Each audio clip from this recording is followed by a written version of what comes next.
అందరికీ నమస్తే. కాళేశ్వరం కథ కంచికి చేరింది. కంచికి చేరింది ఎందుకంటున్నా అంటే, కాళేశ్వరం పైన కమిషన్ పీసీ ఘోష్ జస్టిస్, ఆ కమిషన్ టైం అయిపోయింది. ఈ రోజుతోనే 31వ తేదీన అయిపోయింది. ప్లస్ ఆయన ఫైనల్గా రిపోర్ట్ కూడా ఇచ్చిండు. 650 పేజీల రిపోర్ట్ ఇచ్చిండు గవర్నమెంట్కి. రిపోర్ట్ ఇచ్చిన తర్వాత ఆయన కొన్ని కీలకమైన కామెంట్స్ చేసిండు చిట్చాట్లో. పీసీ ఘోష్ ఆఫీస్ మొత్తం తాళం వేసేస్తున్నా, లైట్ బంద్ చేసేసిన, ఇక నాతో ఏం లేదు, నేను మళ్ళీ హైదరాబాద్ రాను అని చెప్పేసిండు ఆయన. నేను ఇచ్చేసిన, నా పని అప్పగించేసిన, నా పని కంప్లీట్ చేసేసిన, నేను వెళ్ళిపోతున్నా మా ప్లేస్కి, నేను మళ్ళీ హైదరాబాద్ రాను, ఇట్స్ క్లోజ్ అని చెప్పిండు. దాంతోపాటు చాలా కీలకమైన 2 పాయింట్లు చెప్పిండు. ఇన్ని రోజులు దేని చుట్టెత్తే రాజకీయాలు జరిగాయో, ఇన్ని రోజులు కాళేశ్వరాన్ని ఎవరు చుట్టెత్తే తిప్పాలనే ప్రయత్నం చేసిందో కాంగ్రెస్ గవర్నమెంట్ కానీ మిగతా వాళ్ళు, కాళేశ్వరం ప్రాజెక్టును వ్యతిరేకిస్తున్న వాళ్ళందరూ ఇప్పుడు బాధపడే విధంగా, వాళ్ళందరూ అరే ఇట్లెందుకు అయింది అని చెప్పుకునే విధంగా జరిగింది వ్యవహారం అంతా కూడా. మొత్తం 600 పేజీల పైగా తుది నివేదిక మొత్తం బండిల్స్లో వేసి సీల్డ్ కవర్లో పెట్టి ఇచ్చిండ్రు. అన్ని విషయాలు మీద మాట్లాడదాం. అసలు ఎందుకు కంచికి చేరింది అంటున్నాం అనేది మాట్లాడదాం. సబ్స్క్రైబ్ మాత్రం ఖచ్చితంగా చేయండి. మీరు సబ్స్క్రైబ్ చేస్తేనే ఈ వార్త, లేకపోతే సిగ్నల్ టీవీ ముందుకు పోయేది. కాబట్టి సబ్స్క్రైబ్ చేసుకోవడం మాత్రం మర్చిపోవద్దు. నా వెనుక ఒక ఫోటోగ్రాఫ్ కనిపిస్తుంది. జస్టిస్ పీసీ ఘోష్ గారు ఇరిగేషన్ సెక్రటరీకి రిపోర్ట్ ఇచ్చింది. చూసినరా, మొత్తం బండిల్స్ కనిపిస్తున్నాయా? తర్వాత ఇది వీడుకోలు ఫోటో, ఈ వీడుకోలు ఫోటోలో ఎవరున్నారంటే మా జర్నలిస్టులే ఉన్నారు, ఇరిగేషన్ చూసేవాళ్ళు, నాతో పాటు ఇరిగేషన్ చాలా సంవత్సరాల నుంచి చూస్తున్న ఫ్రెండ్స్ వీళ్ళంతా. పీసీ ఘోష్ గారు ఉన్నారు, ఆయనతో అందరూ ఫోటో దిగేసిండ్రు. ఇట్స్ క్లోజ్, కమిషన్ క్లోజ్ అయిపోయింది. ఇంకా అయిపోయిన తర్వాత ఇప్పుడు ఏంటి రిపోర్ట్ ఇచ్చిండ్రు, ఎట్లా ఉండబోతుంది రిపోర్ట్ ఎట్లా ఉంటుంది? ఇది ఒక పెద్ద చర్చ కదా. ఇప్పుడు కేసీఆర్ ఇరికిండా లేదా దీనిలో? కేసీఆర్ టార్గెట్గా జరిగిందని కదా ఇన్ని రోజులు ఈ విచారణ అంతా కూడా. అందుకే కేసీఆర్ ఇరికిండా లేదా, ఇట్లాంటి చాలా చాలా చాలా చాలా చర్చలు, చాలా చాలా వ్యవహారాలు ఉన్నాయి.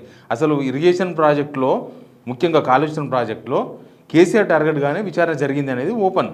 కాంగ్రెస్ గవర్నమెంట్ రాకముందు చెప్పిండ్రు, వచ్చిన తర్వాత కమిషన్ వేసిండ్రు, తర్వాత ఇన్ని రోజులు జరిగింది. చాలా రోజులు కమిషన్ ఇవ్వాలని నిన్న వేసింది కాదు, పోయిన సంవత్సరం మార్చిలో వేసిన కమిషన్ ఇది. ఇప్పటిదాకా ఇప్పుడు 15 మంత్స్, మొత్తం 15 మంత్స్ రిపోర్ట్ ఇచ్చిండ్రు. 15 మంత్స్ తర్వాత 15 మంత్స్లో చైర్మన్ పీసీ ఘోష్ జస్టిస్ గారు మేడిగడ్డ పర్యటించారు. తర్వాత మేడిగడ్డ పర్యటించిన వాళ్ళు ఎవరైనా సరే, నేను పీసీ ఘోష్ గారి గురించి చెప్పను కానీ, కాంగ్రెస్ వాళ్ళే కాళేశ్వరం ప్రాజెక్టు దగ్గరికి విజిటింగ్ పోయి, గవర్నమెంట్ వచ్చిన తర్వాత పోయి నిమ్మలంగా చూసి, ఆ ఏరియా వాళ్ళు శ్రీధర్ బాబు లాంటి వాళ్ళందరూ చూసి, అరే సూపర్ ప్రాజెక్ట్, ఏం కట్టినరు, ఆ ప్రాజెక్టు మస్తు ప్రాజెక్ట్ కట్టినరు అని ముక్కున వేలేసుకున్నారు. అట్లాంటి ప్రాజెక్ట్ పైన జరిగింది విచారణ. కాబట్టి అసలు దీనిలో ఏం జరిగింది అనేది ఒక అంశం. కానీ పీసీ ఘోష్ గారు చేసిన 2 స్టేట్మెంట్స్ ఒక ఇంగ్లీష్ పేపర్ రిపోర్టరు అడిగినారు. సార్ ఇందులో మొత్తం కేసీఆర్ చుట్టే ఉంది కదా, మొత్తం కేసీఆర్ మీదే ఉంది కదా రిపోర్ట్ అని చెప్పేసి అడిగిండు. అడిగితే పీసీ ఘోష్ ఒక సెంటెన్స్ చెప్పిండు. హూ ఇస్ కేసీఆర్ అన్నాడు. హూ ఇస్ కేసీఆర్ ఎవరో నాకు తెలియదు అన్నాడు. కేసీఆర్ ఎవరో నాకు తెలియదు. రెండో విషయం ఏంటంటే, చాలామంది ఇంజనీర్లు కేసీఆర్ చెప్తేనే మేము చేసినామని చెప్పిండ్రు కదా అని మళ్ళీ నెక్స్ట్ ఒక క్వశ్చన్ ఇచ్చిండ్రు. వేస్తే ఆయన నాకు తెలియదు అన్నాడు, కేసీఆర్ ఎవరు నాకు తెలియదు అన్నాడు. తర్వాత అసలు కాళేశ్వరం ప్రాజెక్టు క్యాబినెట్లో చర్చ జరగలేదు అని ప్రభుత్వం అంటుంది, అసలు క్యాబినెట్లో చర్చ జరిగిందా లేదా అని ఒక క్వశ్చన్ ఇచ్చారు ఇంకొక రిపోర్టర్. అడిగితే పీసీ ఘోష్ గారు చాలా సమాధానం చెప్పిండ్రు. ఎట్లుందంటే, ప్రభుత్వం అంటే గ్రూప్ ఆఫ్ మినిస్టర్స్ అని సింగిల్ సెంటెన్స్ చెప్పిండు.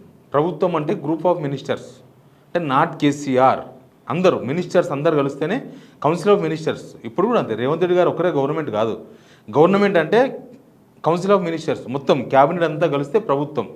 ఇక్కడ కూడా కేసీఆరే కదా మొత్తం నిర్ణయాలు తీసుకునేది, అందరు చెప్పిండ్రు కదా అంటే, అసలు కాళేశ్వరం ప్రాజెక్ట్ గురించి చర్చ జరిగిందా, అసలు క్యాబినెట్లో తీర్మానించిండ్రా అని అడిగితే, దానికి గవర్నమెంట్ అంటే గ్రూప్ ఆఫ్ మినిస్టర్స్ అని సింగిల్ సెంటెన్స్లో మొత్తం చెప్పేసిండ్రు. ఈ 2 సెంటెన్స్లు who is KCR, group of ministers అని చూసిన తర్వాత, ఎవరైతే ఇన్ని రోజులు మొత్తం కాళేశ్వరం మొత్తం కేసీఆర్ చుట్టూ తిప్పాలనుకున్నారో వాళ్ళ ఫీజులు ఎగిరిపోయినాయి నిజంగా. ఎందుకు ఆ మాట అంటున్నా అంటే, దీనిలో చాలామంది విచారించారు, మీకు తెలుసు కదా, చాలామందిని, అందరినీ మొత్తం 115 మందిని విచారించారు. విత్ కేసీఆర్, హరీష్ రావు, ఇంజనీర్స్, దానిలో పనిచేసిన ఇంజనీర్స్, రిటైర్డ్ ఇంజనీర్స్, ఎలాంటి కంపెనీకి సంబంధించిన ప్రతినిధులు, ఇట్లా మొత్తం 115 మందిని విచారించిన తర్వాత ఈ రిపోర్టు ఫైనల్ అయింది.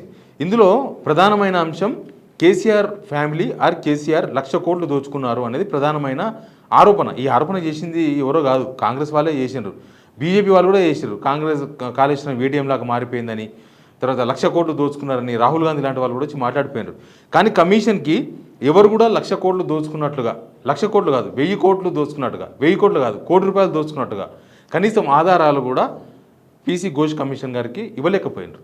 ఇప్పుడు ఆ కమిషన్ ముందుకు అసలు గవర్నమెంట్ పోలేదు. గవర్నమెంట్ వచ్చిన తర్వాత కదా ఎంక్వైరీ జరిగింది. వీళ్ళ దగ్గర చాలా ఆధారాలు ఉండాలి ఒకవేళ అట్లాంటి జరిగితే. కానీ ఎవరు ₹1 దోచుకున్నట్టుగా ఎక్కడ ఒక ఎవిడెన్స్ కూడా కమిషన్కు అందజేయలేకపోయారు. అది గవర్నమెంట్ ఫెయిల్యూర్. ప్లస్ బీజేపీ వాళ్ళు కూడా మోడీతో సహా కింది స్థాయిలో ఉన్న వాళ్ళ వరకు దీనిలో ఇది ఒక ఏటీఎం లాగా మారిందని చెప్పిండ్రు, పొలిటికల్ ఆరోపణ తప్ప అసలు వాళ్ళు కూడా ఒక్క ఆధారం కూడా కమిషన్ చేతికి ఇవ్వలేకపోయినారు.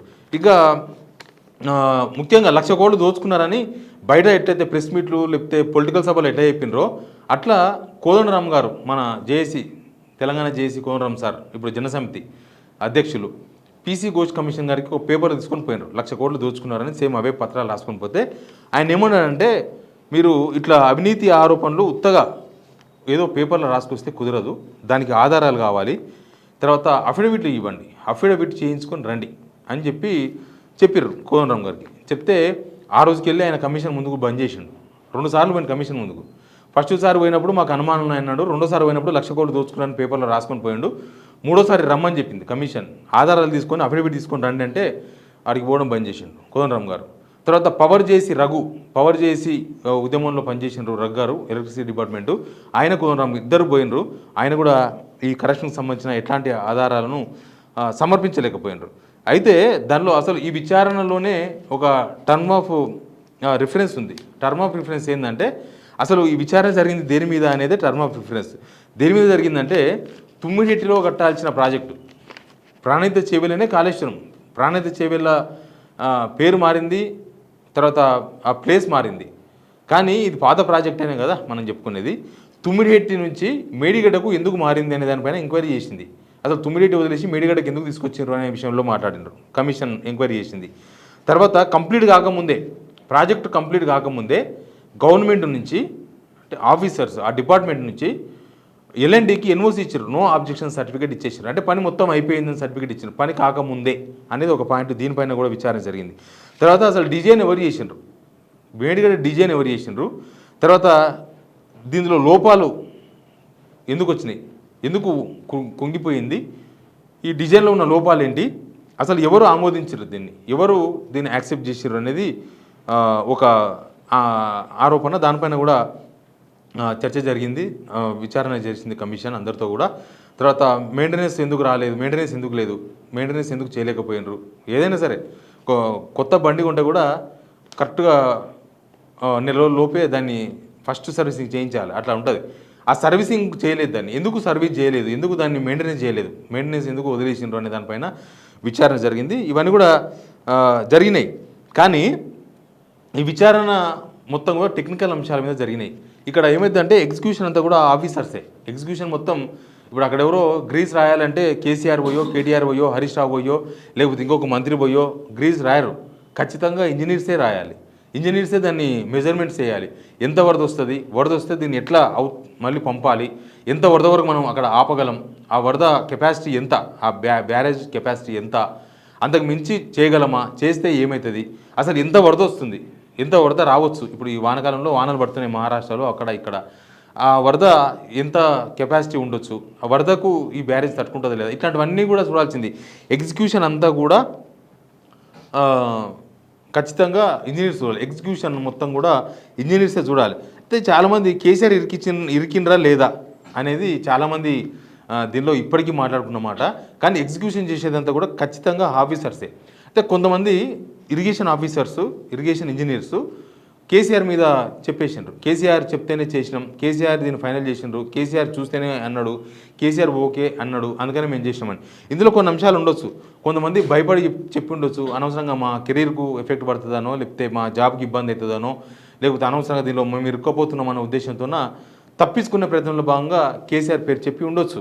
ఎందుకంటే కేసీఆర్ పేరు చెప్పేస్తే అయిపోతుంది కదా అని. కానీ అట్లాంటి దానికి కూడా ఎవిడెన్స్ కావాలి. కేసీఆర్ చెప్పిండు, కేసీఆర్ చూసిండు, కేసీఆర్ మాట్లాడిండు కాదు, దానికి ఒక పేపర్ ఎవిడెన్స్ ఉంటుంది. ఆ పేపర్ ఎవిడెన్స్ కూడా ఎవరు ఇంజనీర్స్ సబ్మిట్ చేయలేకపోయినారు. కరెక్షన్ ఎవిడెన్స్ లేదు, టెక్నికల్గా కేసీఆర్ ఏం నిర్ణయం తీసుకున్నారనే నిర్ణయాలను కూడా ఎవరు ఎట్లాంటి అఫిడవిట్లు ఇవ్వలేకపోయినారు. ఎనీవే మొత్తం ఇప్పుడు కమిషన్ విషయంలో, కమిషన్ చేసిన ఎంక్వైరీ విషయంలో మొత్తం ఎగ్జిక్యూషన్ ప్రాబ్లమ్సే కనిపించినాయి. ఎగ్జిక్యూషన్ లోపాలు, ప్రాబ్లమ్స్ అంటే లోపాలు, దాన్ని మెయింటెనెన్స్ చేయకపోవడం కానీ, లేకపోతే ఎన్ఓసి ఇవ్వడం కానీ పూర్తి కాకముందే, తర్వాత దాన్ని వరదొచ్చినప్పుడు దాన్ని కరెక్ట్గా గెస్ చేయకపోవడం కానీ, తర్వాత ఆ బ్యారేజ్లో ఎన్ని నీళ్లు నిల్వ ఉంచాలి, ఎంతవరకు మాత్రం తట్టుకుంటుందనే విషయాలు అవన్నీ కూడా ఇంజనీరింగ్ డిపార్ట్మెంట్ పరిధిలోకి వస్తాయి. అంతేగాని ఎవరు నిర్ణయాలు తీసుకోరు. ఇప్పుడున్న రేవంత్ రెడ్డి కూడా రోడ్ వేస్తే రోడ్డు పోతుంది, అది నాణ్యతలో పోయి అయ్యిండొచ్చు కాక, కానీ అదంతా ఆర్ఎన్బి డిపార్ట్మెంట్ అవన్నీ కూడా వదలాల్సి వస్తుంది. రేవంత్ రెడ్డి పోయి క్వాలిటీ కంట్రోల్ చెక్ చేయడు, క్వాలిటీ కంట్రోల్ చెక్ చేయాల్సింది ఆ డిపార్ట్మెంట్ చేయాలి. అయితే ఇక్కడ ఈ కమిషన్ రిపోర్ట్ అంతా ఇచ్చిన తర్వాత పీసీ ఘోష్ గారు రెండు నేను చెప్పిన ఊజ్ కేసీఆర్, తర్వాత గవర్నమెంట్ అంటే కౌన్సిల్ ఆఫ్ మినిస్టర్స్ అన్ని 2 వర్డ్స్ మాట్లాడిన తర్వాత ఈ కాళేశ్వరం కమిషన్ ప్రభుత్వం నిర్ణయం తీసుకుంటుందా తీసుకోదా అనేది కూడా నాకు కూడా తెలియదని చెప్పారు కమిషన్ చైర్మన్ గారు. కాబట్టి మనం కూడా చెప్పలేము దానిలో ఏం సిఫారసులు ఉన్నాయి, దానిలో ఏమి కనిపెట్టింది కమిషన్ చెప్పలేము. బట్ ఏదైతే కేసీఆర్ చుట్టూ తిప్పగలిగినరో దాన్ని ఎస్టాబ్లిష్ చేయగలిగిందా ప్రభుత్వం అనేది ఒక పెద్ద క్వశ్చన్ కనిపిస్తుంది. ఈ చైర్మన్ గారు మాట్లాడిన తర్వాత వీళ్ళు బయట చేస్తున్న పొలిటికల్ ఆరోపణలకు ఎక్కడ ఆధారాలను కమిషన్ ముందు ఉంచలేకపోయింది. కేవలం ఓన్లీ పొలిటికల్ గాసిప్స్, పొలిటికల్ ఆరోపణలు, లేకపోతే రాజకీయాలలో ఎలక్షన్స్లో దానివల్ల లబ్ధి పొందుదామన్న ఒక యావ తప్పితే అసలు నిజంగా ఏం జరిగింది అనే దాన్ని ఎక్కడ వీళ్ళు ఒకవేళ నిజంగా జరిగితే దానికి సంబంధించిన ఆధారాలు ఇవ్వవలసి ఉండే ప్రభుత్వం అట్లాంటివి ఏమీ ఇవ్వలేకపోయినరు. అంతకుముందు ప్రతిపక్షంలో ఉన్నప్పుడు కాళేశ్వరంలో అవినీతి పైన నా దగ్గర ఆరోపణలు ఉన్నాయి, నా దగ్గర ఆధారాలు ఉన్నాయని సీఎం రేవంత్ రెడ్డి గారు, అప్పుడు పీసీ చీఫ్ రేవంత్ రెడ్డి గారు ఇప్పుడు ఢిల్లీకి పోయి సిబిఐకి కంప్లైంట్ చేసినారు. సిబిఐ కంప్లైంట్ చేస్తే సిబిఐ ఇప్పుడు కూడా చర్య తీసుకోవచ్చు, కానీ అసలు అవి ఆధారాలు ఇచ్చిండ్రా ఇవ్వలేదా, ఉత్తగా పేపర్లో కంప్లైంట్ ఇచ్చి వచ్చినరా కోమరామ్ గారు లాగా అనేది క్లారిటీ లేదు. ఒకవేళ వాళ్ళ దగ్గర ఆధారాలు ఉంటే ఖచ్చితంగా పీసీ ఘోష్ కమిషన్ ముందు ఉంచేవాళ్ళు. ఇప్పుడు గవర్నమెంట్ వాళ్ళదే ఉంది కాబట్టి, కానీ ఆ ప్రయత్నం కూడా చేయలేదు. ఎనీవే అసలు ఎలక్ట్రిసిటీ ఏం చేసిందో మీకు తెలుసు. ఎల్సిటీ మీద కూడా కమిషన్ అది ఆల్రెడీ రిపోర్ట్ ఇచ్చి 9 months అయిపోయింది. ఆ రిపోర్ట్ మీద ప్రభుత్వం ఇప్పటిదాకా అసలు రెస్పాండ్ కాలేదు. ఇప్పుడు కాళేశ్వరం కమిషన్ రిపోర్ట్ కూడా ప్రభుత్వానికి చేరింది, ఆల్రెడీ సిఎస్ కూడా ఇచ్చేసిండ్రు ఇరిగేషన్ సెక్రటరీ గారు. కాబట్టి నెక్స్ట్ ఏం జరుగుతుంది, అసలు ఏముంది ఏం లేదు ఇవన్నీ కూడా మనకు తర్వాత తెలిసే అవకాశం ఉంది.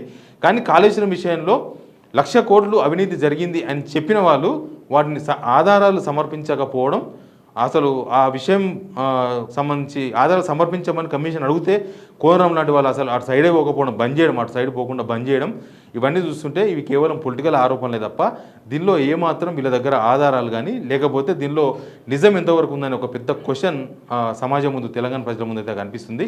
చూద్దాం ఏం జరుగుతుందో. ఏమైనా ఏం కానీ కాళేశ్వరాన్ని రిపేర్ చేయాలని తెలంగాణ రైతులు కోరుకుంటున్నారు.